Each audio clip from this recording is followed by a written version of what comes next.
Ko, paborito ko nung araw, pare, mga Elvis kasi yun ang inabutan ko eh. Parang ibang-iba siya. Love me tender, love me true. Di ba, mga ganon? Ang paborito kong kanta ni si Fred Aguilar, paborito ko ito nung maliit pa ako. Parang pinapalabas mo, matanda ako sa'yo, ganon. Hindi naman. Ano po yung favorite niyong Paborito kanta? ko mga kanta nito eh. Ano? For example? Kumusta na? Ano? Favorite niyo talaga. Ano nga? Kumusta ka aking mahal?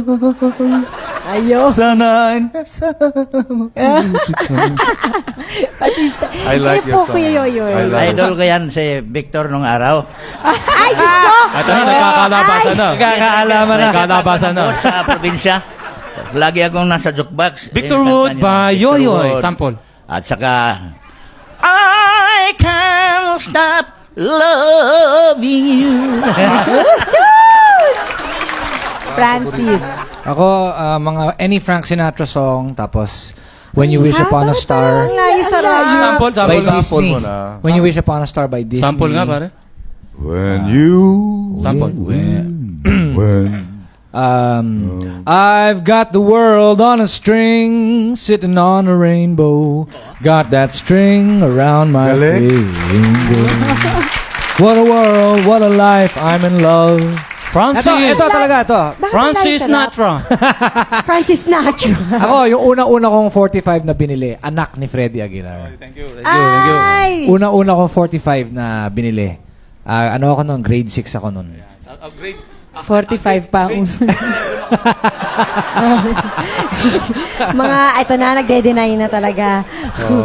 So, syempre, nung mga oras na yun, naisip nyo ba na meron kayong sinisimulang panibagong Mga uso, trend mga o uso. trend? Actually, hanggang ngayon ganun pa rin tayo.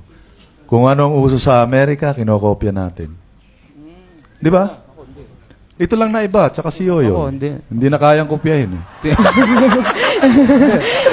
Dahil sa ngayon, hindi kaya eh. Kasama ng tilamsik ng dilab. Pag-aralan mo yung mga bagong singer ngayon, yun din ang suit ngayon, yun din ang kanta, yun din ang style, yun din ang arrangement.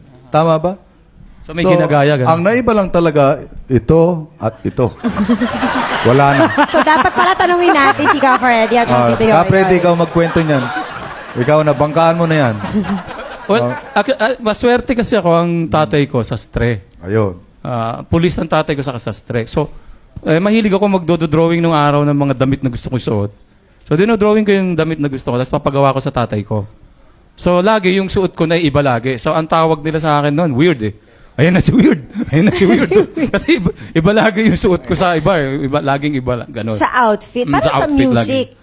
Sa music ko ganun din kasi noong time ko, parang iba yung gumagawa ka ng kanta, parang not heard of. Parang hindi uso yung gumawa ka ng sarili mong kanta. Kasi nung panahon nila Victor, di ba pare, ina-adapt ninyo yung mga ina-adapt nila yung yung mga English na, no?